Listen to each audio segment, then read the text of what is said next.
This is a very important session that we are having today, and in view of the absence of the first Vice President and the Chair, would the committee be in agreement to give the Chair to Madame Van den Belt? Thank you. There we go. I've got it. Oh, okay. That's fine. I need you to fill that. Okay.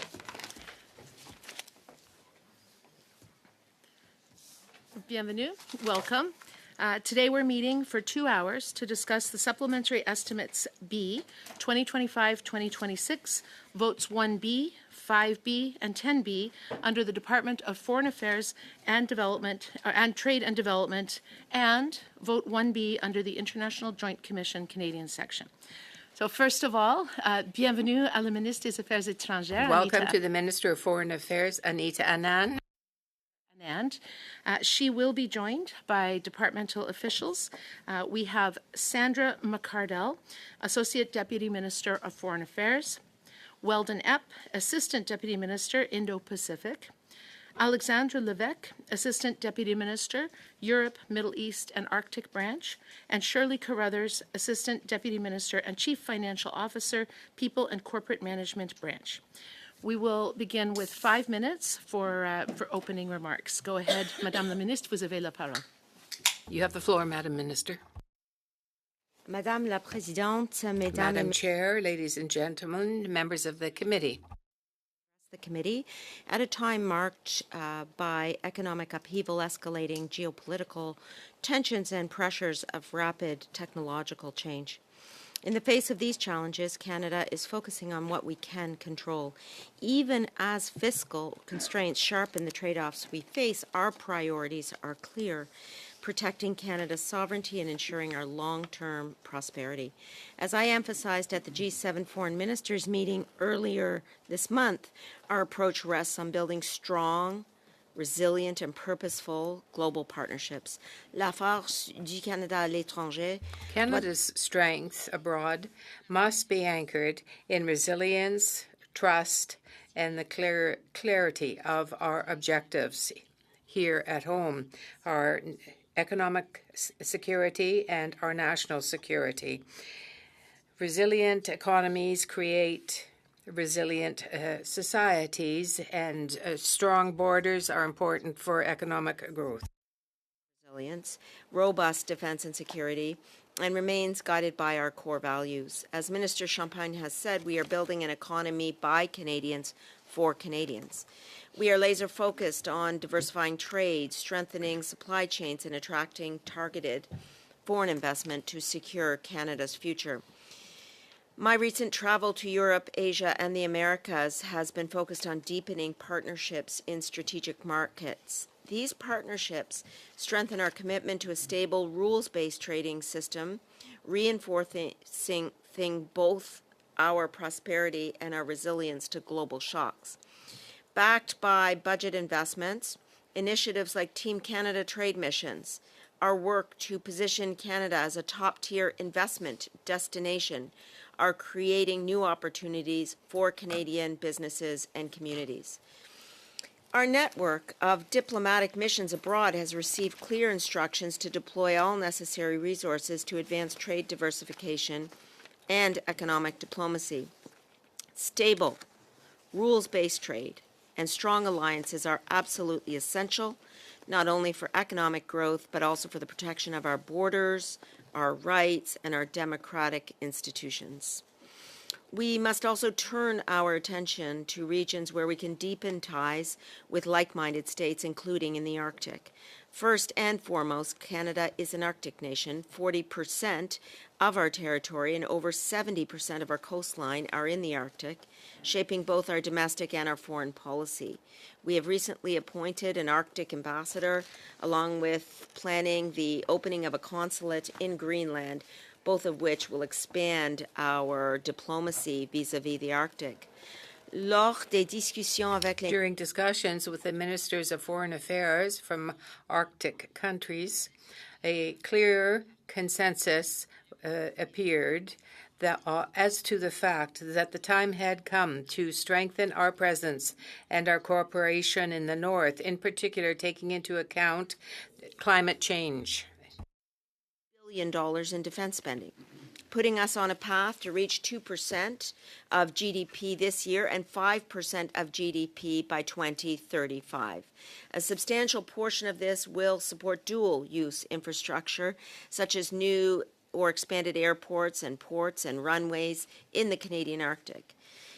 As Foreign Minister, my focus is on deepening collaboration with Arctic states and partners to ensure Canada's sovereignty and security.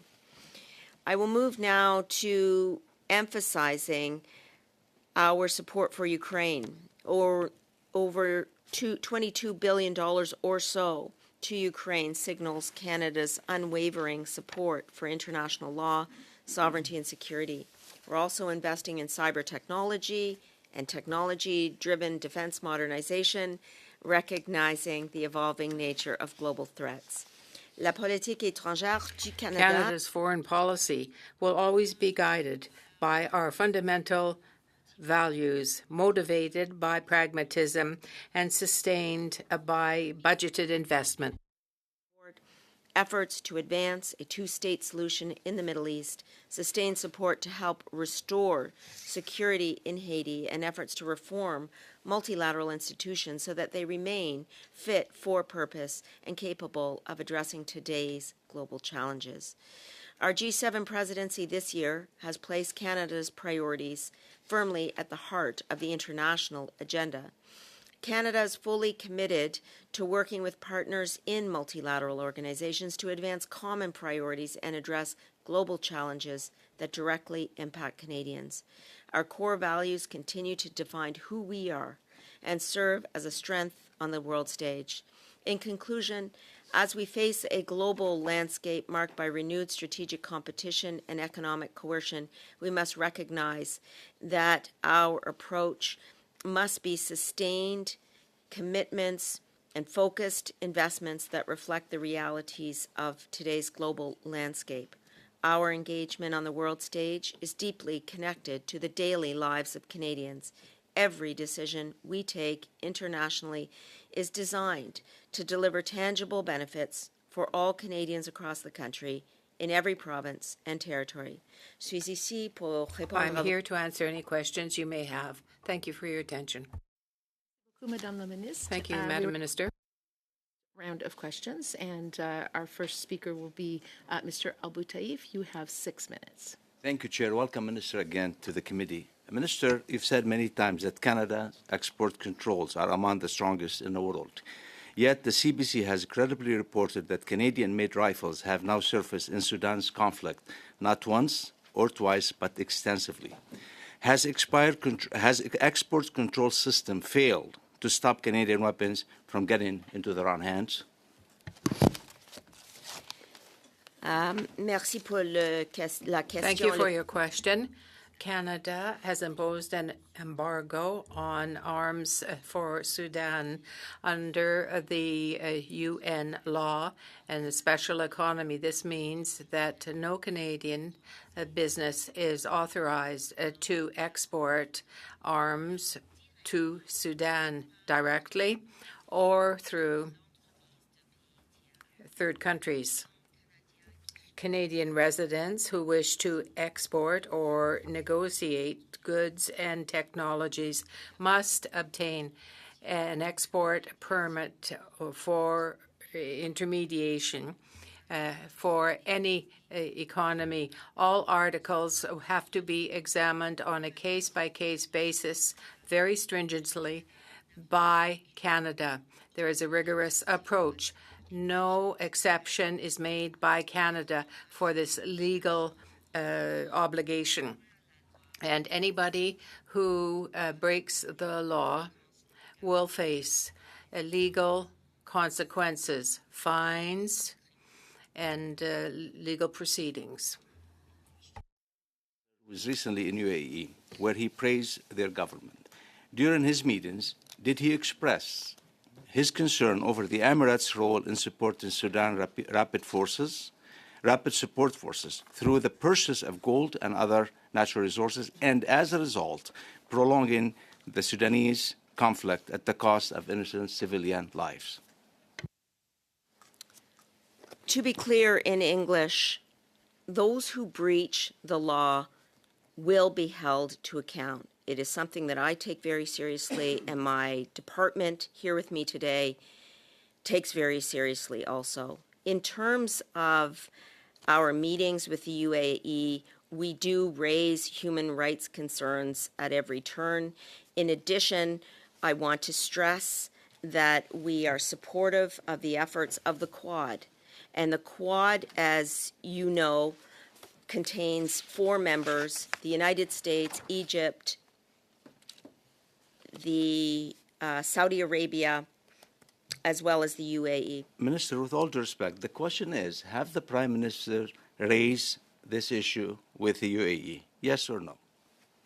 As I said, in our meetings with our counterparts of the UAE, we raise concerns relating to human rights, of course. And I want to stress that Canada is the 3rd highest bilateral donor in aid to Sudan. We are also very much in favor of the efforts of the Quad, a point which I made repeatedly when the G7 foreign ministers were in Canada in Niagara just a couple of weeks Minister, ago. again, the question was about Sudan. I want to move on. At the UN, you outlined a change in priorities for the new Carney government compared to the previous government. You said the first priority is Canada's defense and security. The second priority is Canada's economic resilience. And third priority is Canada's values. Is the PM recent trip to the UAE an example of prioritizing economic resilience over our values? I want to be clear that while these pillars of our foreign policy are listed 1, 2, and 3, they actually are interdependent, and that our values infuse our diplomacy on the economic side as well as on the defense and security side. We have here a past Minister of National Defense, not only in the chair, but also on the other side of this room, and it is the case that our values are core to our foreign policy, full stop. Those values include human rights, environmental sustainability, reconciliation, a commitment to multilateralism, and gender equality overall. These are core Canadian values. They infuse our foreign policy, including in terms of our negotiations economically, including in terms of our defense and security, as exemplified by the Women, Peace and Security Initiative that Madame la Présidente knows so well. Minister, all this is good. The question is, have these been raised at the UAE summit rather than meetings that the Prime Minister have with the leadership of United Arab Emirates? People are questioning, Canadians are questioning, and we hear from around the world there's concerns about that. We need to hear from you, have these been raised, yes or no? That's what I'm asking for. Yes, we raise human rights concerns across the board in all of our bilateral meetings, especially as needed to express the values that Canadian citizens hold close to their hearts. And those values include what was the reaction human of the rights. leadership of United Arab Emirates? C'est nécessaire de souligner Should l'importance. point out and stress the importance of our Canadian values. And I am here as a minister to say once again that we will always discuss human rights, not just in 1 or 2 countries, but always in our bilateral and multilateral conversations. We are here for Canadians to see that their issues and concerns are brought to the fore. Go to Mr. Blair for 6 minutes. Thank you very much, Madam Chair, and welcome to the Minister and her team. We note, frankly, with gratitude and admiration, how busy you have been the past several months, traveling all over the world, and most recently, a rather lengthy but I think vital trip that you took to Africa. Minister, I'd like, if we may, to return to the topic of the supplementary estimates. There's approximately $847 million included in the supplementary estimates that we've invited you here to speak about. It includes some $673 million for our international client finance program, $67 million for reinvestment in revenues, just under $28 million for the management of Canada's U.S. softwood lumber file, the crisis pool quick release mechanisms, which I'd like to also speak to you about, and for the presidency of the G7 summit in Canada. Perhaps, Minister, I would like to give you an opportunity to explain to us how the allocations that are included in these supplementary estimates are going to align with Canada's broader foreign policy priorities that you have outlined for us earlier. And then I have a number of specific questions about how each of those allocations might impact our efforts. Well, I want to thank you for asking me a question about the supplementary estimates, as I believe that is the reason I've been called to committee in the first place. So thank you very much for the question. Let me say about supplementary estimates that Global Affairs has sought an increase of $847 million to our current authorities.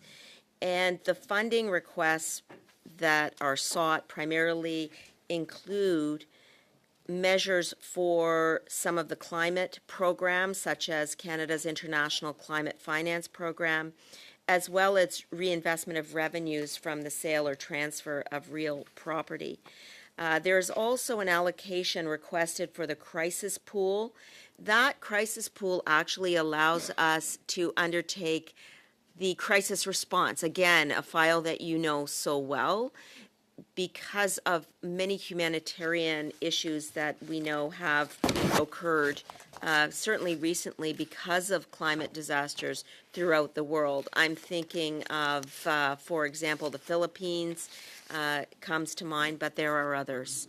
And I will also mention that the supplementary estimates are important in order for us to continue the operations that we effectively undertake, not only under my administration at the Global Affairs Canada, but also sub-departments in terms of our supports for humanitarian and other disasters around the world.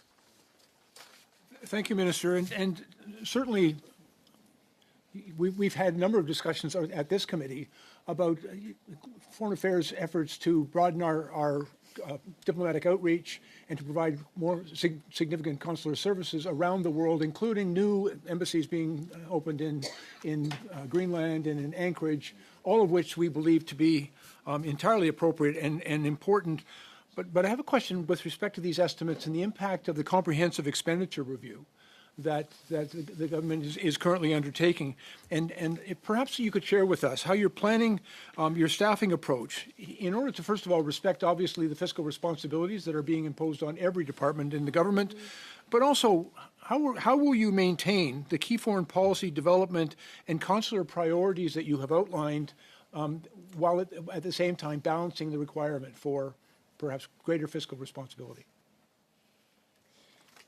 Again, a very useful question because it is complex. The budget, which was passed last week, is a very important document.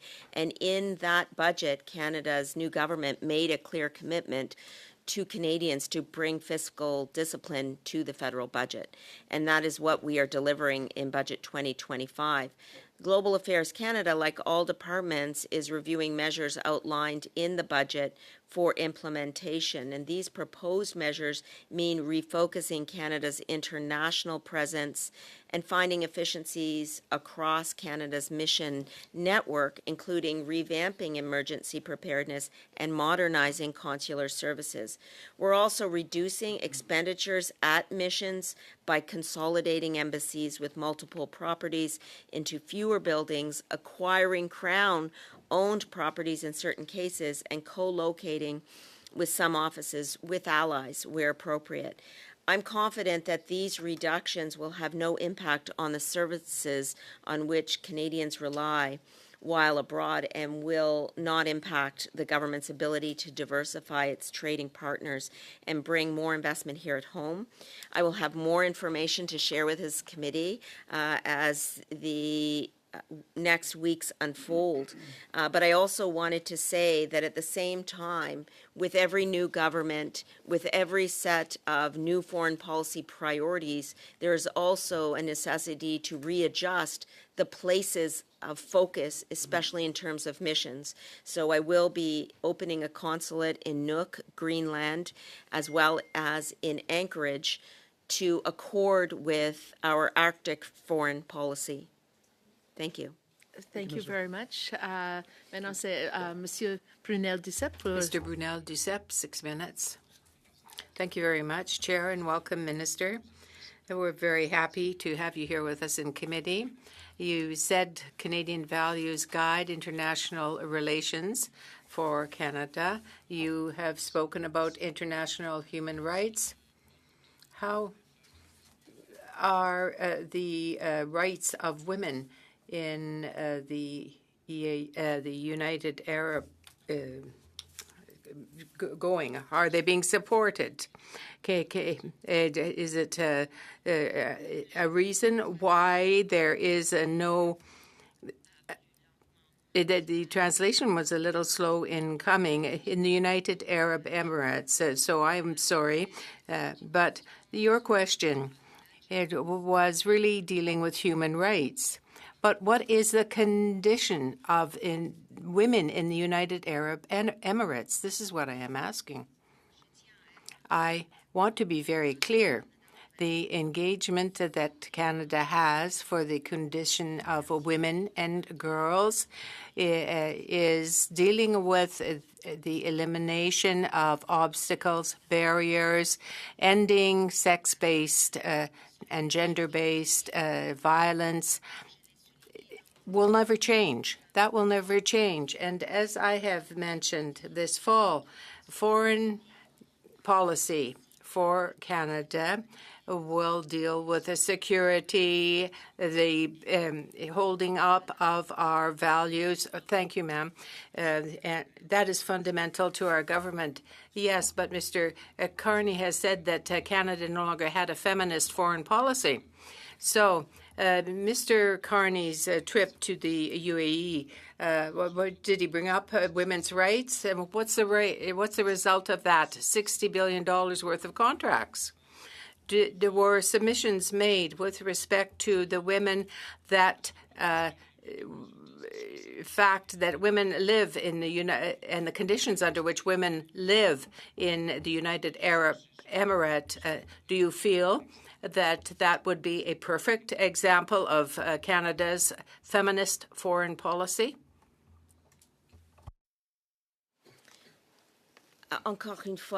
Once again, I have to thank you for your question. I'd just like to mention that it was 70. You said 60. 70. You can listen. But if you want to have $10 billion more in contracts, but if I could mention this fact as well, foreign affairs and its policies are very complex. It is possible to be in favor of human rights, of equality between the genders, to be for women and girls, but at the same time to have the opportunity to have a conversation on the economy. That is necessary for our domestic economy to promote it. And we will continue to do things like that at every opportunity for many countries. Yes, thank you, Madam Minister. You know how apartheid fell, Madam Minister? Because Brian Mulroney refused to have contracts with South Africa at the time. He said, I'm going to bring up the question, but I'm going to sign $60 million, $70 million worth of contracts. You are doing the opposite to what Brian Mulroney did. And not only that, Madam Minister, The UAE has been mentioned in many reports. Raoul Wallenberg has named the Sudan as being a country that funds entities that are committing crimes against humanity and genocidal acts.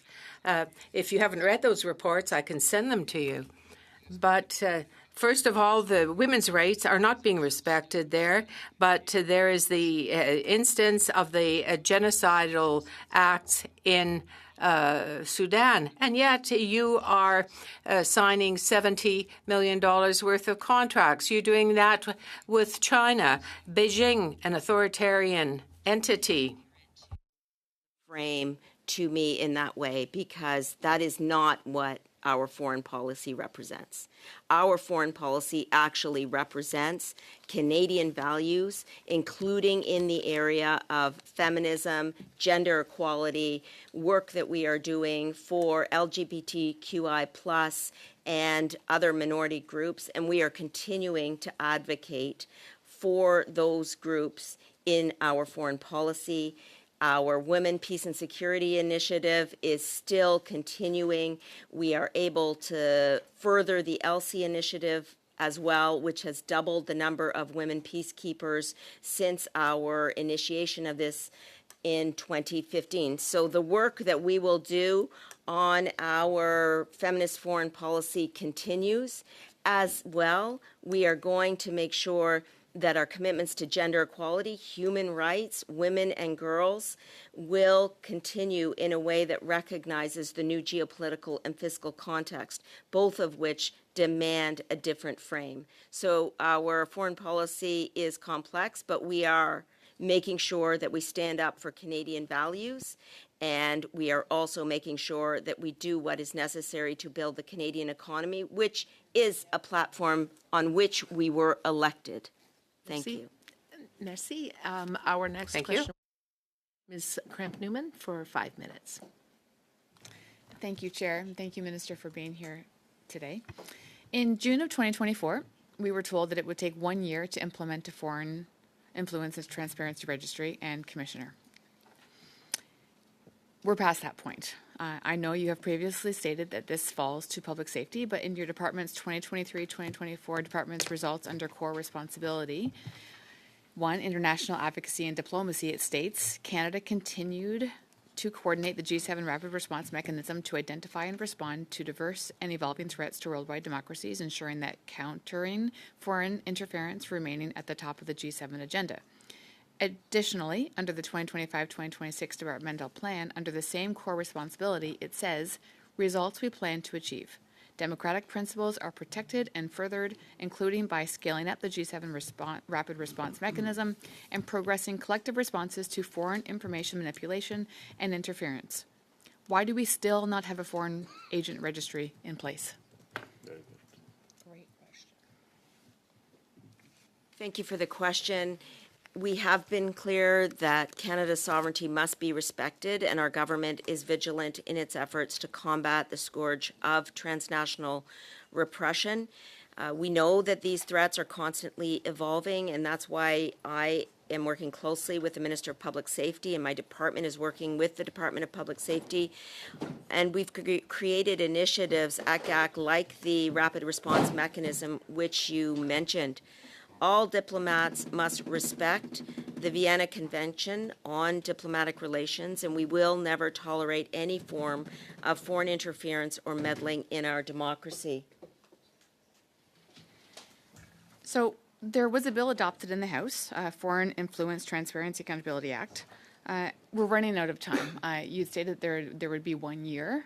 We now have less than 2-3 weeks left in the session. And we keep saying it's going to be by the end of the year. Prior to that, there still needs to be consultations with the Leader of the Opposition, leaders of in the Senate, leaders of all parties. Where are we at, and will it be done by the end of the year? I appreciate the point, given that we are all trying to ensure our business and our work gets done in good time. The Minister of Public Safety has said it would be ready by the end of the year. He has told that to me personally. And I want to say clearly that we are moving forward with implementing a foreign influence transparency registry, and we will give our national security agencies more tools to combat modern threats and remain vigilant against foreign interference to protect our security and to protect our democracy and our safety and security and the safety and security of Canadians writ large across this country is our top priority. So with the G7 Rapid Response Mechanism, according to GAC, it strengthens G7 coordination to identify and respond to foreign threats to democracies, and Canada and other G7 democracies can better safeguard our democratic values and institutions by sharing information and analysis. But lately, it seems as though Canada has become a playground for foreign interference. We have weak laws, we have lack of transparency, and in fact, this government has actually acknowledged that People's Republic of China poses a real threat to Canadian democracy. So if the government is acknowledging that that China has attempted to meddle in our last two elections, why should Canadians simply accept the assurance that it's coming and the results are coming when the results are still free and fair without Canadians getting a true accounting of what has really happened? I want to respond with 2 points. First, under the G7 presidency this year, Canada hosted the first ever conference on transnational repression, and participation from officials from G7 countries and beyond was part of this conference, and there were subject matter experts there. So essentially, Canada is showing leadership at a crucial time right here in our own country, including with our G7 partners. To address the second part of your question, Canada continues to underline that there is no tolerance for foreign interference, including transnational repression, targeting Canadians or individuals on Canadian soil. Canada's sovereignty must be respected, full stop. We will work closely with our security and intelligence partners, including our allies, to counter foreign interference, including transnational repression, to safeguard our national interests and to lessen its impact on Canadians. Thank you. So Thank you. we can That is anticipate our by the end time. of the year So that we can that have is some already direction. our time, sorry. Thank you. Madame Fortier, vous avez la parole pour 5 minutes. Ms. Fortier, 5 minutes. Thank you, and thank you, Minister, for being with us today to answer our questions. You mentioned in your opening remarks that we were adjusting our foreign policy in terms of the geopolitical system and circumstances that are current is present in the world. We know that Canada has defended the feminist approach in foreign policies. We have aid offered to feminist concerns, and there is a world leadership on the part of Canada in this area, and particularly in the area of reproductive rights. Can you tell you how this frames the initiatives of the department, given the geopolitical situation we find ourselves in now? How can we ensure that our programs that deal with human aid, peace, safety, multilateral engagement can protect the rights of women, promote gender equality, protect the rights of girls? Some concrete facts that will demonstrate what our foreign policy has accomplished. Thank you for your question. I'm very happy to have the opportunity to demonstrate how Canada has respected and will continue to respect its commitments with respect to gender equality and the safety of women and girls. I can also speak to the equality of gender, of the rights of women. I can say that that is in our national interest. What I've already said is this. It is a combination of all our priorities that gives us a foreign policy where Canadian values are there as well. And that is the case with us now. This is why during this mandate we have called on Jackie O'Neill, the former ambassador, to join Global Affairs, where she would have a director's position with respect to the world approach that we take. We have worked very hard indeed, to provide the expertise necessary and the practical knowledge necessary that has allowed us for a long time to provide concrete measures. We are getting tangible results. We have put in place the framework that is necessary, and we will implement it. It's important for me, it's important for all of us, and it is important for all Canadians, and in particular, women, girls, and families.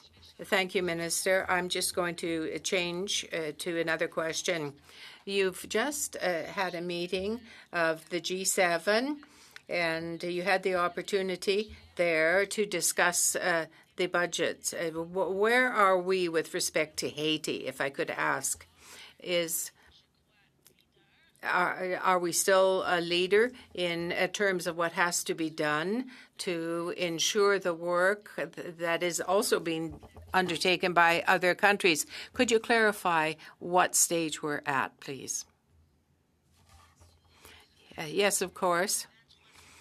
September 23rd, Canada announced a new funding of $60 million for bilateral work to stabilize the situation in Haiti. Canada remains very concerned by the humanitarian situation and the safety situation there. We are fearful that this crisis could spread through the entire region. In Haiti, we want to promote and develop the capacity of all of Haitians, also the national approach in Haiti to help them deal with the situation. There is the regional situation there as well as the national one. And as I've mentioned, we have supported the re-election of the UN Security Council that has worked with our partners, the G7 partners there. And Mr. Brunel Giuseppe, 2.5 minutes, please. Well, thank you very much, Minister. If I summarize Canada's new foreign policy, we're getting closer to China, but there is a genocidal situation in China, which we are seeing right now. Some $70 million have been pocketed, and there is an armed group in the Sudan as well that is committing all types of genocidal type acts. So is this a bonus? Are you listening to me, Madam Minister? Okay, all right. And in addition, $2.7 billion drop in the international aid that is offered. But there is support for the oil industry, which could rise can you tell me, given all that Canada is still a leader that is going to make a change in the world situation? Donc, je comprends la question. I understand your question, of course, and I appreciate it because it gives me the opportunity to mention how we can look at all of the considerations that have to be taken into account in our foreign policy. We want to be able to benefit from strategic and political interaction, but also we want to hear people with concerns about human rights. And people that are in need of an economy that works for them. So we want basically to have a combination of a variety of priorities. That's what it is about. At this time, there are forces attacking our multilateral institutions. Thank you, Minister. You've answered. If you'd been there in the place of Brian Mulroney that I referred to, what would you have done then? Would you, in terms of apartheid, would you have refused to sign trade agreements with South Africa? Or, but yet you are not doing the same thing. That's not the same approach that you are taking. But with respect to women, girls, other countries, you're just pocketing very juicy contracts and bringing them home. And so it is the opposite of what was done by Mr. Mulroney at the time of the apartheid. He eliminated all the contracts at that time. I'm not at all in agreement with my honourable colleague. It's not at all the fact that we are sacrificing others and seeing others in these situations while we sign contracts. We continue to explain and express the importance that we attach to human rights and the protection of. Thank you. Thank you. We have heard the Canadian population. We know what they have said, that the Canadian economy has to be built and strengthened. For 5 minutes. Here today. Minister, around the world, from Nigeria's Middle Belt to parts of the Middle East, Christians are being killed, kidnapped, and driven from their homes. What concrete actions has Canada taken this year to protect threatened Christian communities, and what measurable results can you point to? Canada is aware of the information according to which the United States would envisage action against Islamists in Nigeria. We recognize that violence is unacceptable. Violence results in criminal or terrorist action. And that is the case in Nigeria. That affects all the people. When I had a conversation with my counterpart in Nigeria last weekend, he is Minister Yusuf Tugar, I said that Canada will always be there for human rights and for people who have suffered because of violence like that. We are monitoring the situation closely. I have spoken with my Nigerian counterpart about this, and we are remaining in close touch. Minister, witnesses told Parliament in the Subcommittee on Human Rights that impunity and weak early warning systems fuel the violence against Christians. So will the government commit to fund faith-based partners on the ground for rapid warnings, trauma care, and safe return programs, expand religious freedom expertise and training for our diplomats, and work with an allied effort to trace and choke financing for militias? Well, to begin, Canada closely monitors instances of hatred and intolerance affecting faith and belief in communities worldwide. We oppose all religious hatred, discrimination, and xenophobia wherever it occurs, and we support peace and security efforts in Nigeria and wherever it occurs. In terms of the work that the department is doing at Global Affairs Canada, since 2019, Canada has invested $23 million in Nigeria through its counterterrorism capacity building program to address the very root causes of violent extremism. We've been working on strengthening resilience against radicalization, and we have supported judicial capacity in terrorism prosecutions. All Nigerians deserve to live in safety and security, and that is why, in addition to the program I just mentioned, we have a peace and stabilization operations program of approximately 2 million supporting projects in Nigeria throughout the country, and we have allocated $10.7 million under its weapons threat reduction program to counter chemical, biological, radiological, and nuclear proliferation. We also have bilateral development programming, about $16.5 million in 2023 and 2024, which aims to reduce extreme poverty. So, Madam Chair, I will just say in response to the questions about Nigeria, we are there with different forms of aid to address the issues of violence and counterterrorism, but also to address the developmental issues that have been mentioned to us from the Nigerians themselves, and we have been there on the ground to support every step of the way. Minister, if you could table with this committee the measurable results of those things that you just talked about.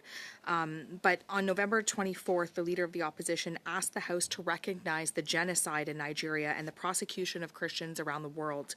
Minister, do you recognize and condemn the prosecution of Christians around the world and the genocide of Christians in Nigeria by fundamental groups like Boko Haram, Fulani militias, and the Islamic State West African province?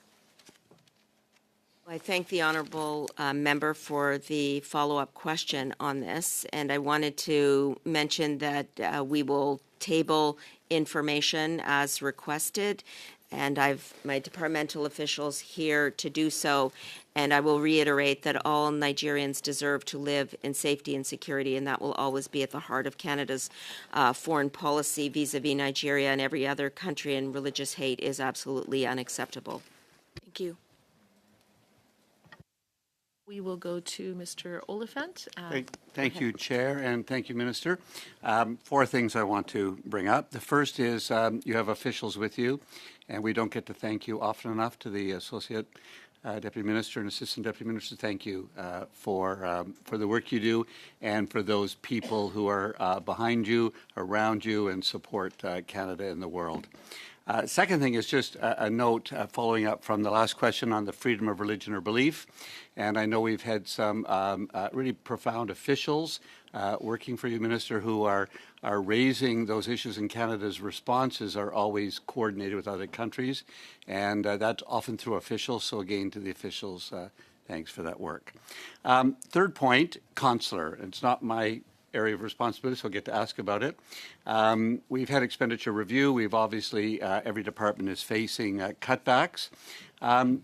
When most Canadians interface with global affairs, average Canadians, it's because they're traveling and they're concerned in the world.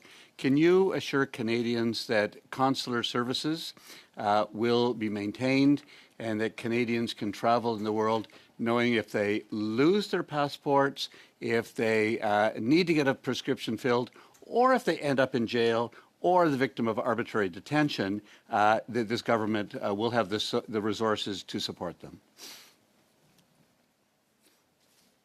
Well, I thank the honourable member for the question, and I agree wholeheartedly that the public service, and especially the public service in GAC, has been extraordinary during very difficult times internationally. The bottom line is that our level of service will not be compromised. Canada's network abroad consists of 181 missions in 112 countries. The mission network is broad, and our top priority is the safety and security of Canadians. We will continue to ensure that wherever Canadians need assistance, our consular services will be engaged and will continue to work towards individual safety and security for the benefit of our country. Perfect. I just want to make sure that Canadians know that. They're all watching at home today, so I'm sure that they'll be reassured. The last point is it seems to me that opposition members are setting up a dichotomy between security, sovereignty, prosperity as overwhelming goals, and human rights, democratic institutions, and a rules-based order and the things can't stand for. To me, they're not dichotomous. They're actually totally entwined. I just wanted to give you a chance to reflect on how our human rights work actually builds prosperity, supports security and sovereignty, that they're not either or, they're actually blended together. And I see that in you, and I just want to make sure that the committee gets to hear that. It's exactly what I was trying to say throughout this testimony, which is that in indicating that economic resilience and diversified supply chains are important, in indicating that Canada is focusing on the defense and security of our country, we are undertaking those objectives always with our core values at the forefront of our diplomacy and our foreign policy. And those core values relate to human rights, gender equality, environmental sustainability, non-discrimination, generally speaking, across multiple demographic groups, reconciliation. And that provides strength to our foreign policy, in fact, to ensure that our policy is infused with our core values. And I think that the question is astute for that reason, that we have to remember that we're in a time of stress globally. The geostrategic environment has changed substantially. The world trading order has changed substantially, and Canada's foreign policy must respond. That does not mean we are sacrificing our commitment to human rights and our core values. What that means is that we will take on the objectives of defense and security and economic robustness domestically with our core values at the forefront of that foreign policy. Still more? 1 minute. Thank you, Minister, because I think that's well articulated. And the difficulty is that we have a system of government that is not the same among countries. We have many different styles of government, many different regimes. The American style is different than the Canadian style, is different than the Chinese style, is different than a kingdom, is different than others. So we go to those places with strength and with humility to say, we have to have these conversations because Canada and Canadians want you to have these conversations. It'll be our prosperity and security and our sovereignty are at stake.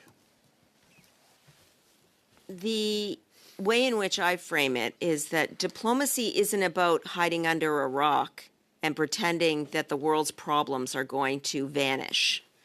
Diplomacy is actually sitting at the table and having conversations that may be difficult, but that are important to advance Canada's interests. And that's exactly what our foreign policy rests on in terms of an approach.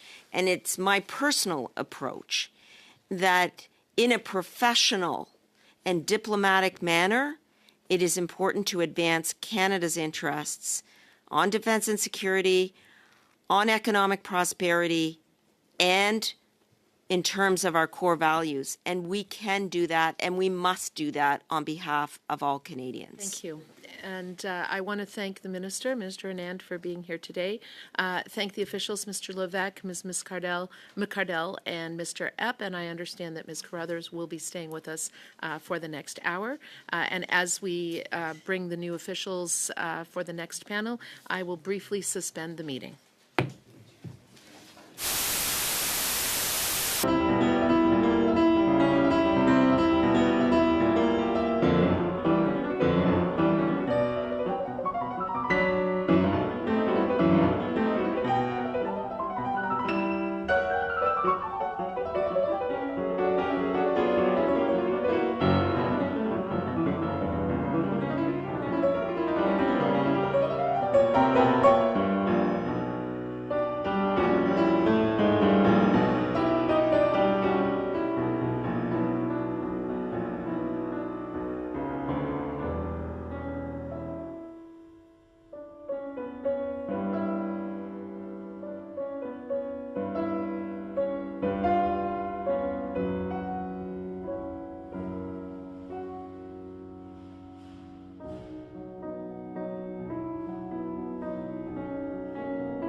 Thank you very much for being here, and I want to thank Ms. Carruthers, who was here for the previous panel, who is still here, and I want to welcome Catherine Jobin, and who is the Assistant Deputy Minister, Strategy, Policy and Public Affairs, and Leslie Norton, Assistant Deputy Minister, International Assistance Partnerships and Programming Branch.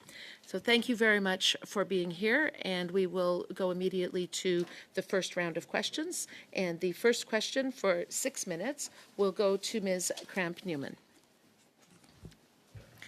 Thank you. Thank you for being here. First question, how will the new budget calendar affect the estimates process? The traditional spring, the schedule's changed, so I'm as just far as I'm curious. aware, there won't be any major impacts in terms of the overall calendar. But what the new process will allow will be for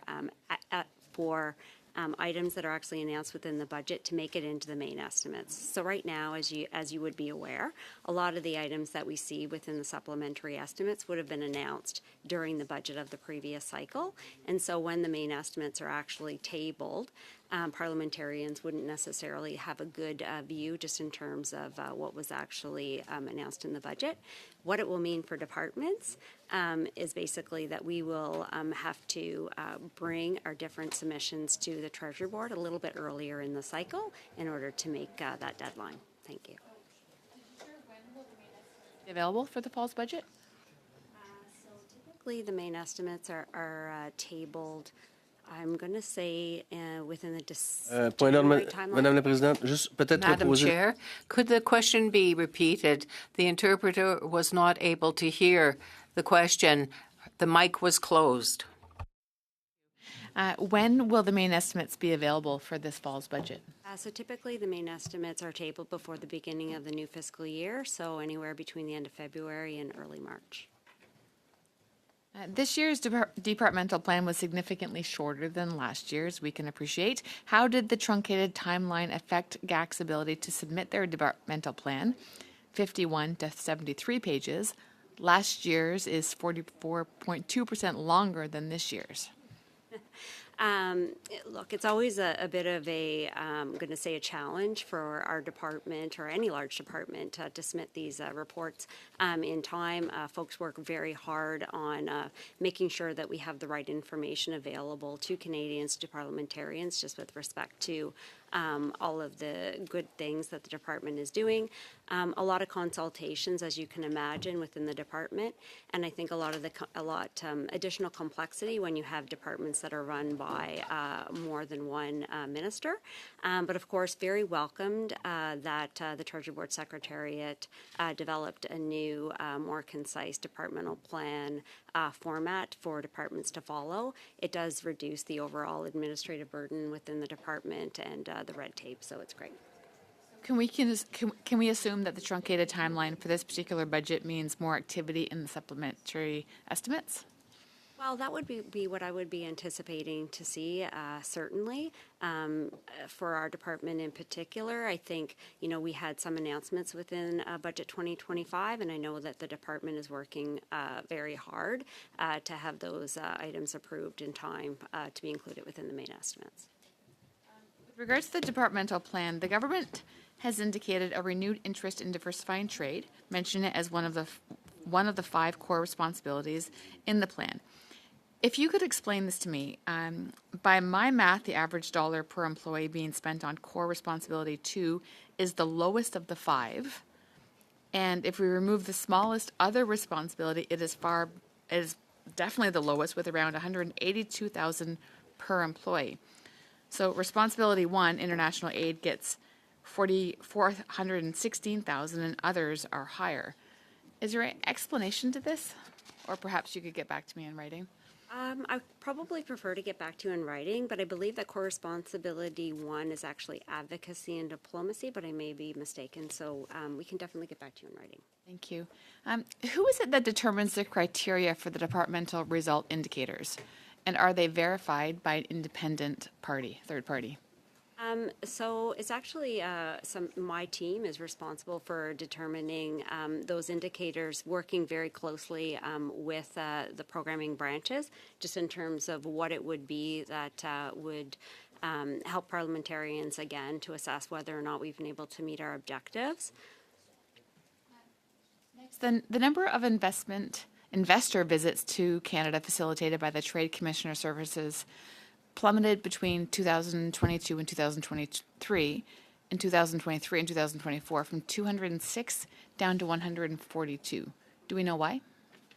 I don't personally know Okay. why, but I can get back to departmental officials and find you that answer. Thank you.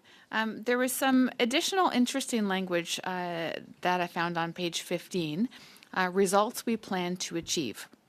Canada's trade relationship with the United States is redefined and focused on outcomes that are mutually beneficial for both countries. Collaboration with reliable trading partners and allies around the world is strengthened. Does your department and this government consider the United States to be a reliable trading partner? I would say I'm probably not the best person to answer that question, given my role within the department, but I think obviously most Canadians would believe that that's an important trading relationship. Thank you. And if I understand correctly, the government is spending the last of its $5.3 billion climate finance commitments. The beneficiaries of GAC programming under this fund has a target of $10 million. It's on page 21. The actual results to date are just over $1 million. Could this money not have been more effectively spent by GAC, for example, like on what appears to be the far more successful prevention of gender-based violence programming where targets were actually met in that particular one? Additionally, why was 2050 chosen as a target date? There Very was short no answer. explaining given the database. And I'm just curious, my last question was how this data would be tracked after the funding ends in 2050? Very short answer. So I would have to go back to the report to find the numbers that you're referring to, but what I can say is that in these supplementary estimates, we actually have $673 million that we're bringing in order to complete the climate finance commitment. And overall, we have seen really great results from this program. And, you know, we provide loans through the climate financing program. And to date, we've provided 21 different loans for a total value of $5.4 billion. And we've been able to actually bring back into the department $863 million. Thanks. Thank you very much, and that is our time. We will now go to Mr. Blair for 6 minutes. Thank you very much. I'd like to echo my colleagues' earlier comments in expressing our gratitude to all of the officials at Global Affairs for their excellent work. I know this has been an incredibly busy time, and the world is becoming an increasingly challenging place, and so your work is vitally important to all of us, and I wanted to just take the opportunity to say thanks. My questions, I've spoken earlier with the Minister with respect to the supplementary estimates and was quite pleased with her response. I'd like to talk about trade diversification, if I may. And in particular, in the 2025 budget, we have included some very significant new funding for the trade diversification strategy and the new strategic export office, which will be stood up at Global Affairs. Given that I think this is entirely aligned with Canadians' desire to diversify our trade around the world and not rely, as we have historically done, on a single trading partner, but through many. And again, acknowledging the efforts that the Prime Minister and the Foreign Affairs Minister have made in places like India, the Middle East, in Africa most recently, and also with China. Can you perhaps tell us a little bit about what you anticipate will be accomplished through the new Strategic Export Office and under this new strategy? I don't have all those details with me. I may turn to my colleagues to see if they have some additional information to offer. But what I would say is that just in terms of the trade diversification strategy, yes, we were allocated some new funding, something that we will hope to bring in through the main estimates this fiscal year. And in terms of the Trade Export Office, that is something that we will find internal resources, so reallocation within. But perhaps, Catherine, you may have some additional details just with respect to the strategy to offer. I will say a couple of things. So in terms of what will be accomplished, the budget sets out a target to double non-U.S. exports within the end of the decade. So that's $300 billion a year. And the Strategic Export Office will be a key part of that by helping curate the engagement that will achieve deals, government-to-government engagement and support of the private sector. Last piece is trade diversification is a whole-of-country enterprise. It's the product of business decisions that will be supported by some of the measures that are outlined in the budget.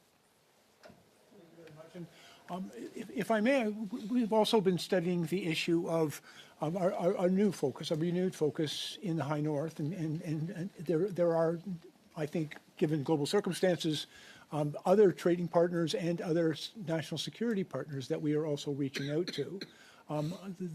In as much as Global Affairs has plans, as the Minister outlined, to open up a new consular offices in both Anchorage and in Greenland, but the relationship with other Nordic and Arctic countries is also critically important. I would also note that the Arctic Council, which has been absent the presence of Russia for a considerable period of time, but there are still, some very significant diplomatic efforts that need to take place there.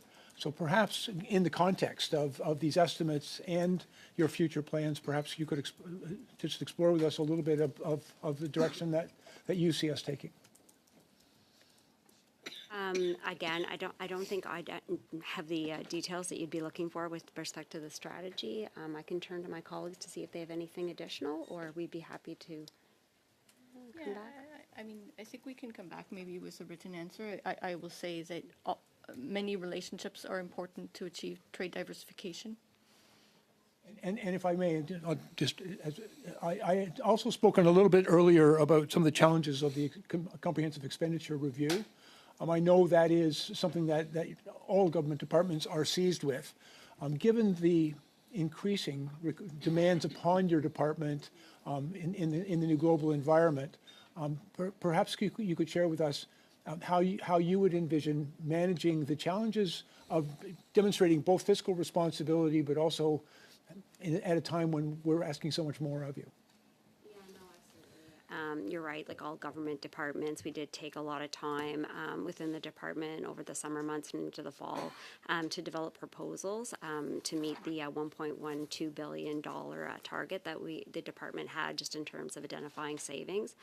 I would say that when we were looking to identify savings, we focused on a couple of different things. So one thing would be what we could reduce, looking at the areas where we could find efficiencies and were of lesser value to the department. But I think we took an equally hard look at what we needed to maintain within the department in order to deliver on the minister's mandate. And so obviously with a reduction of $1.12 billion, we will see the impacts will be felt, in terms of our international assistance, for example, which does have the biggest portion of our budget. The reduction is close to $2.7 billion. But again, we have taken a lot of measures just to be able to make sure that what we're able to maintain will leave us in a good position to be able to deliver on the minister's mandate. But is there anything you'd like to offer? No? Okay. I'm done, but thank you. All right, thank you very much. Monsieur Brunel-Duceppe, vous avez 6 minutes. You have 6 minutes, Mr. Brunel-Duceppe. Thank you very much, Chair, and thank you to the witnesses again. It'll be easier with me. This time I'm going to be more tranquil and quieter, maybe like Stephen Guilbeault. There are funds that are allotted to GAC to respond to the geopolitical situation. That's what's in the budget, and also there $2.2 million will be reduced over 4 years. So this $2.7 billion, what are the criteria that you are using to reach the criteria to reach the figures that you need to be able to affect that reduction? Question. Just in terms of the $2.7 billion and the criteria that we looked, I may turn to my colleagues for some additional information. But again, we really did look to minimize the overall impacts to the portfolio. Leslie, I'm not sure if you had those with you. The exact numbers? So just the criteria that we looked at in order. Yeah. So, quand on a... When we reviewed these during the summer, we looked at the criteria, but we kept certain principles. We recognized the fact that the partners, the key partners, that were able to give significant results. So key partners, Canadian partners as well, multilateral, global, and Canadian. And then we also wanted to look at the operational projects, whether or not there were projects that had not yet begun as well. All of this would reduce the impact on our international aid for people that were benefiting from our aid? So this is what we asked ourselves. This was an approach where we sought to minimize the impact, to understand what that would mean for those on the ground, but also to be aware of the international world context with everything that is happening with our multilateral partners, everything that's happening throughout the world. Well, yes, you try to cut here, there, say Europe, Japan. I understand that you were looking at that in that way, but the UN was asking us to do exactly the contrary. If I understand what you're saying, I imagine you would look to the UN agencies who are our partners for the concrete results.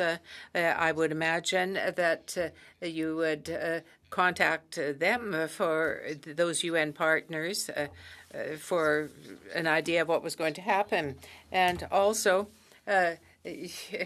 it seems to me that it's a paradox that's implicitly linked to this issue. You have groups, you fund systematically the UN agencies, but at the same time, these UN agencies are asking for funding. So it's like a vicious circle, if you understand what I'm trying to get at. Yes, it is a paradox. I do agree. But in actual fact, we're doing the same thing throughout the world with all our partners who are like-minded. At the same time, it forces a certain level of reform at the UN at the same time. And it requires the establishing of a prioritization where we have to look at our UN partners' priorities multilaterally. Do you ever think about going back to smaller international centers? For example, I have an international center at Lac-Saint-Jean, which has been doing for 40 years exceptional work at Burkina Faso in Latin America, the targeted countries that they work with, but also in regions that open up, as is happening throughout all the world now, where they can participate in international cooperation. For 3 years now, that center at Alma has gone from 600,000 funding to 5,100 funding, 100,000 funding rather. So it really is a change. Well, the small and medium centers throughout civil society are important, and we look at them in the light of the results of our programs and in terms of a comparative advantage. If there is a multilateral organization that is well placed to do some things, sometimes it is a Canadian organization that's well placed to do so, or sometimes it's an approach that involves the governments of specific countries, and sometimes it's international. Thank you. Strauss for 5 minutes. Hello, thank you, officials. This is my first time at Foreign Affairs Committee, so please go easy on me. My questions today are pertaining to I have here the record of a grant from the from Global Affairs Canada. It's a $3.8 million grant that went to the Lebanese Armed Forces Mountain Warfare Ski Soldier School last year. And the purpose of the grant, from my understanding of the text, is to build multi-gender occupancy at Lebanese Ski Soldier School. Canada is undergoing an affordability crisis. Food bank usage in my region of Waterloo has gone up 5 times over the last few years. I've had people at the doors tell me they're worried about paying their rent. Nobody under 35 can afford a house. Could you explain to hungry taxpayers why it would be a good use of their money to send $4 million to Lebanese Ski Soldier School for multi-gender occupancy? I'm not aware of this particular agreement. I do think there's a lot of benefits that we could cite just in terms of why we actually provide money internationally. And perhaps I could just turn to my colleagues who could provide a little bit more detail just in terms of some of that rationale. Yeah, thanks very much for your question. And supporting international development it's not about choosing between helping others and helping ourselves. It's really about recognizing that we live in this interconnected world where global stability, health, and prosperity directly affect Canadians.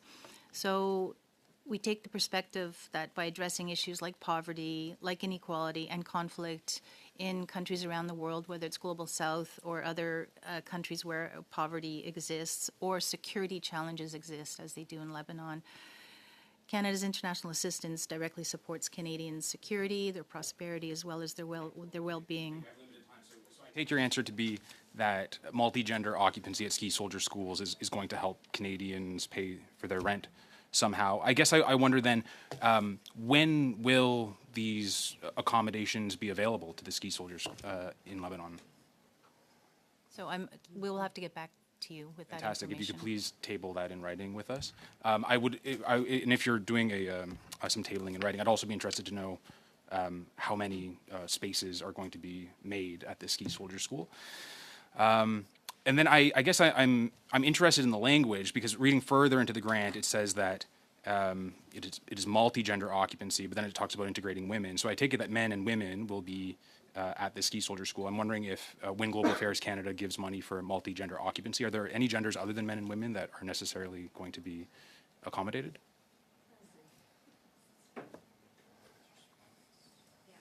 I'm not aware. Okay, if you could table that as well, I would be interested.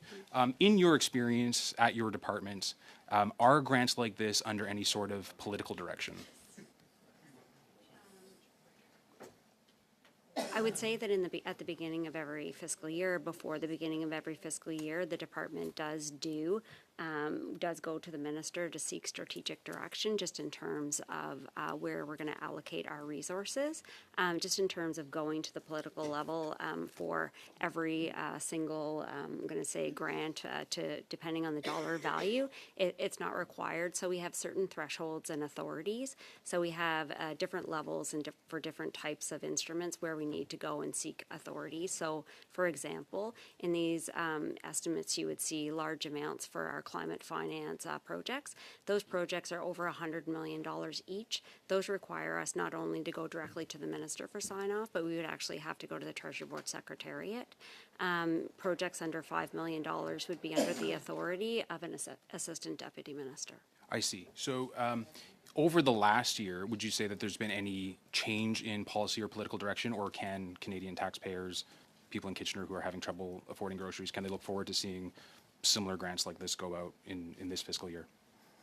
What I would say is that, since the new government's been formed, the department is looking at its foreign policy as well as its international assistance policy. In terms of specific projects, I couldn't really specify. I don't know, Catherine, if you have anything additional to add. I think if the question is just about this year in particular, policy direction change that would apply to grants like this, that would cause grants of this nature to be more or less likely to be dispersed in this fiscal year compared to last? I think we'd have to get back to you about the specific program or initiatives that grant would have been granted under. Thank you very much. I'll look forward to that documentation. Yeah. Okay. Thank you very much. And now we will go to Mr. Oliphant for 5 minutes. Thank you, Madam Chair, and thank you to the our guests today, our witnesses from Global Affairs. It's been a really challenging time for you folks as you've been managing cost cutting. And this has been a huge issue to try to maintain the work of Canada in the world while facing the realities of all Canadians who are worried about their financial well-being. And thank you for your diligence in doing it. Following up on the last question, the voters in my riding might be quite different because they're actually concerned about security around the world, insecurity anywhere affecting security everywhere. And so a new regime in Syria after a coup, political instability in Lebanon, which has gone on for many years, would say that support of military operations, particularly in a mountainous country that are going to be staffed by women and men, would be an important value that the Canadians in my riding and the residents of my riding would care about. And so on the security in the Middle East strategy came to an end. Is it continuing to be an object of concern and care that we will continue to invest in either through our development side, our trade side, or diplomatic side? Thank you. Yes, the Middle East strategy didn't come to an end March 2025. Under that strategy, we did invest $4.75 billion to respond to the crisis in the region between 2016 and 2025, of which 2.96 billion was dispersed by Global Affairs Canada. I believe the remainder was through D&D. Through the strategy, we promoted stability and prosperity through international assistance as well as diplomatic engagement at a time when the biggest threat in the region was the rise of ISIS. So any new policy on the Middle East strategy will be oriented to Canada's global and economic priorities while reinforcing Canada's commitment to peace and stability in the region. And we do continue to have programs in the region. For example, if we think about Sudan, we have issued $44 million in humanitarian and development and peace and security over the last number of years, and we'll continue to provide funding in that area. And I think while we can't claim full victory or success in the Middle East, we do have what appears to be a stable government, new government in Syria. We appear to have controlled extremist elements, and we have a government in Lebanon that is forging ahead. So I think that is an investment that Canadians are proud of. We have many Canadians who are very concerned about this, so thank you for that work. Switching, I'd like to talk a little bit about cultural diplomacy. May not surprise some in the room that I would care about this. And in the Budget 2025, we talk about protecting Canadian culture, values, and identity. But when we protect it, can we also promote it? Is there a way that we can find in this budget, in our subs particularly, avenues where Canadian identity is promoted throughout the world, which would, I believe, lead to greater trade, greater understanding, greater people-to-people ties through the brilliant artists, musicians, visual artists, sculptors, filmmakers, and others who may be able to be promoted in the world. Thank you very much. I'm just going to turn to my colleague, Catherine Jobin, who can provide an answer. There's historically been different approaches to how we engage in cultural diplomacy as part of Canada's diplomatic activities. Certainly, it's very core to the work that our diplomats and our missions abroad do every day. They are posted with an understanding and a mission to exemplify Canadian culture. There are also some funds that are available to our missions abroad to undertake initiatives, post-initiative fund in particular, that would allow them to expand the reach. So what I would say is, yes, it's very much part of the mandate, and it's very much part of what our colleagues who are in our network of missions abroad do every day. Am I right in understanding it may not all be cash transfers, but it may be diplomatic activity in those countries to help artists show their work, or an opera company like Opera Atelier going to Paris, or other things that we actually, I think people in my riding would care about. Can I understand it's not always cash transfers, but it's also dedicated staff to help those groups do their work? Yes would be if the okay. question is, so it would depend, I would say, on the circumstances. And what I was talking about in the answer I provided to the committee was the general activities of our diplomats abroad, so not specific programs that serve to fund certain activities. Okay, thank you. All right, thank you very much. And now we go to Monsieur Brunel Duceppe for 2 minutes et demie. 2.5 minutes, Mr. Brunel Duceppe. Thank you very much, Chair. Since 2017, Canada's foreign policy, its international policy, was guided by feminism. That was the idea. That's what the idea that Mr. Trudeau put in place. Now, we supported what was done in the bloc. And now with Mr. Carney's statement that that is no longer the case, it will no longer be a feminist foreign policy. To your mind, why is this the case? Feminism will always be a core value of Canadians and something that is a long-standing, I guess, a long-standing commitment for us, but I would actually turn to my colleague, Catherine Jobin, who can add a little bit more detail. You would have heard the minister speak a little bit about this, and I know that she also spoke about it this morning at a separate committee. Je sais que c'était plus politique comme question, mais à ce moment-là. Political. I know it's political as a question, but for the department, have you assessed the results of this policy on the ground? Concretely, can you tell us how it worked, if it worked well internationally? I can answer the question. First of all, I think that the minister had the opportunity to speak to certain elements of the question during the first hour of this committee. The question of the results was dealt with in a first report that was tabled in Parliament on public international aid. And there was a response by the AG, but there is also an annual report about the international expenditures that details the results for programs that were feminist internationally. But apparently it wasn't clear. It was hard to quantify or qualify the results, was it not? Because if Mr. Carney decides to abandon the policy, did it work or did it not work? I'm not able to demonstrate that it worked. But do you have anything on that in the department?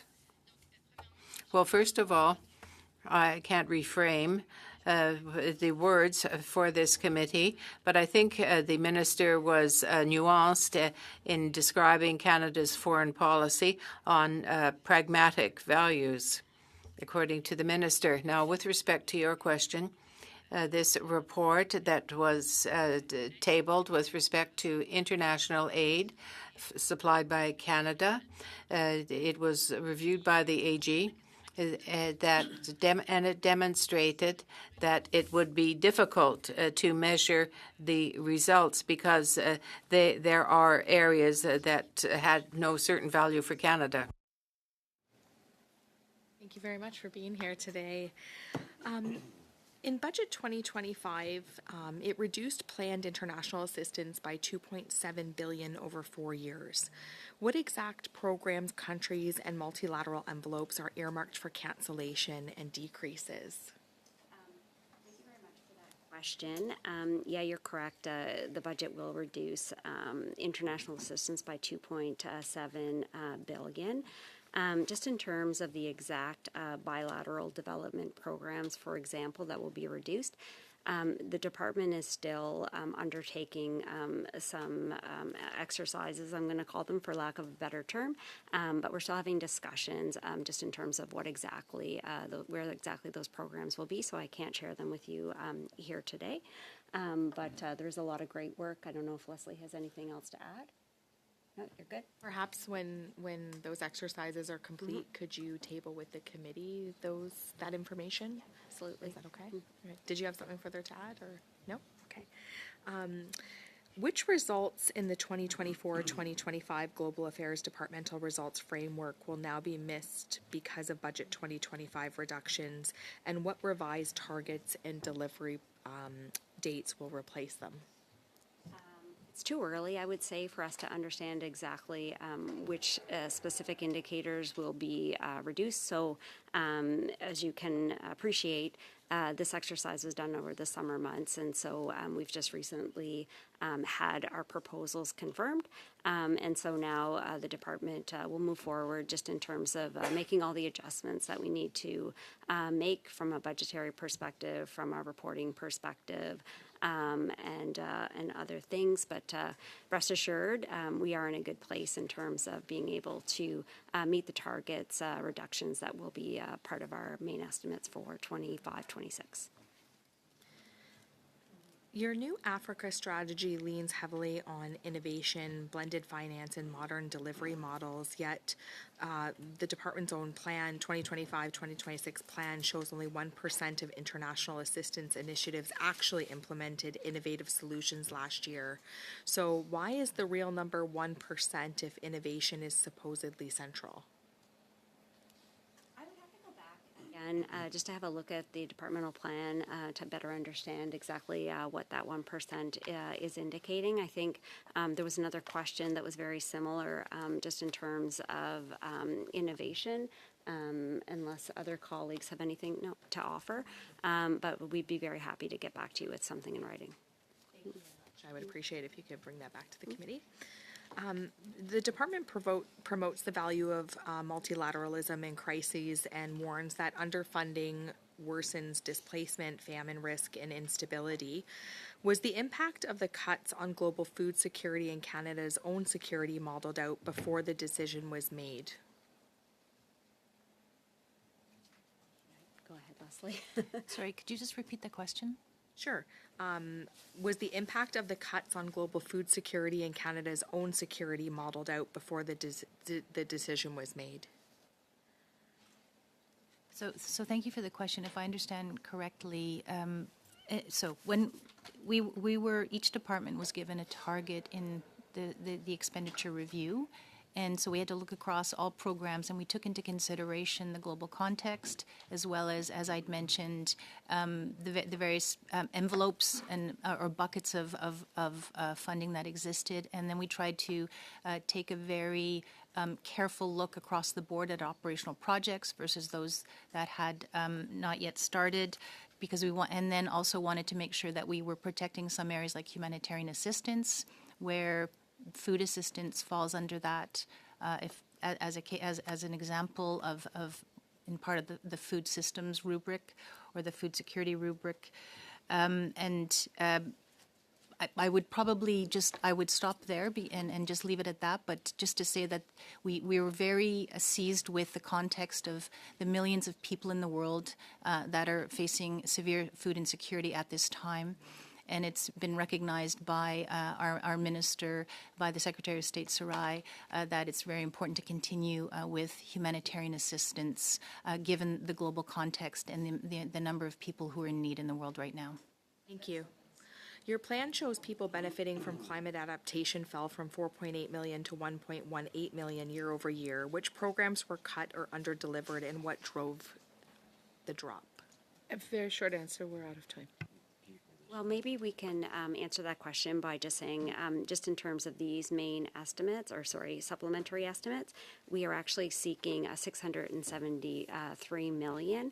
And so once this funding is brought into our overall reference levels, when we do the year-over-year comparison, we won't have the same kind of a drop. So really, that reduction is more about a timing issue because of the way that we allocate and increase our budget within the department. Thank you. And thank you very much. And now, la prochaine, c'est Madame Fortier pour... Next, Madame Fortier, 5 minutes.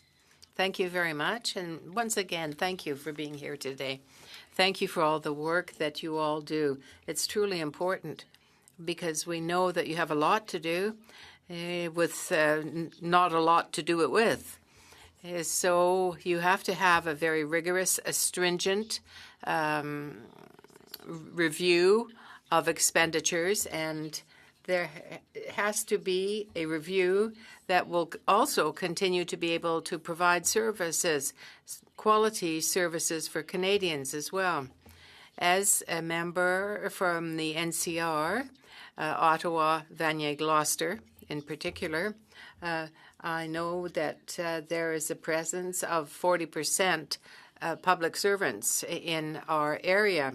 There has been this review that the government has undertaken and is continuing, which may have a direct effect on the hiring of public servants. So when you had when we have interaction with our electorate, we have to be able to explain what's happening. Can you explain what is being done with this very difficult exercise and what is going to happen with foreign affairs? We know there are people behind that. Behind the exercise that has to be undertaken. How are you going to proceed at GAC for this necessary step? Thank you so much for your question. It is true.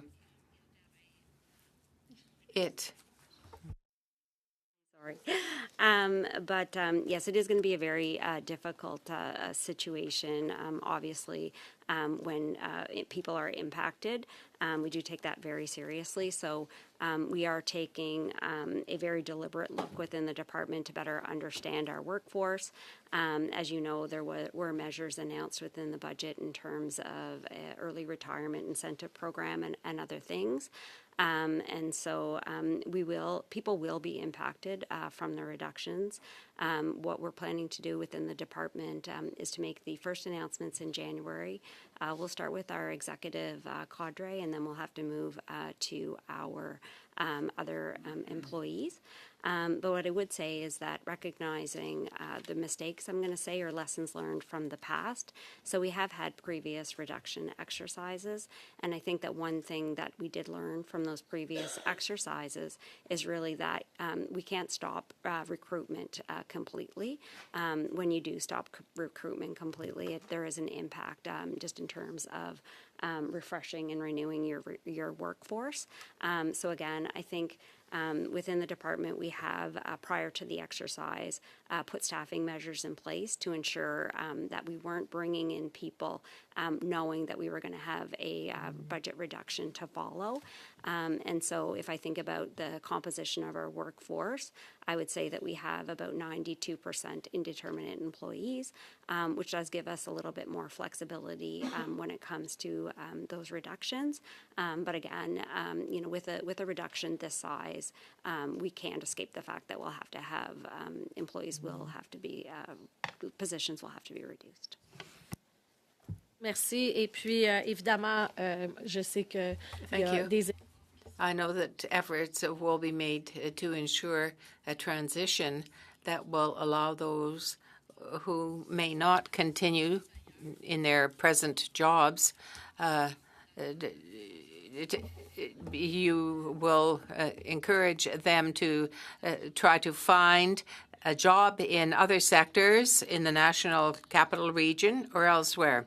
There is another element, though, that I wish to speak about with respect to this change. How can it be? How will it affect consular services? We know that there are people who travel and may find themselves in situations internationally. Will that budget be affected? Will the services be affected? And how are you going to be able to react? Because we know that there has been an increase in a number of consular cases in recent years. So what will be the effect on these services with the cuts? We were undertaking the exercise to identify reductions within the department. It was necessary for us to look across all of our business lines, and so it is true that we did have to make some reductions to our consular program. The reductions that we have put forward with respect to our consular program are in the spirit of modernizing how we actually deliver our services. And so certainly for those more complex cases that we have, they'll continue to receive in-person support. However, others some of our services will be moved to an online portal. Thank you very much, and that is our time. That is the end of our second round. Is it the will of the committee to dismiss our witnesses so that we can move to the vote on the supplementary estimates? Yes. Okay, we will. So thank you very, very much to our officials for being here and for answering questions today. And we will move forward with the supplementary estimates. Is this been? No. Okay. Okay. No, I think it's in public, yeah. Okay.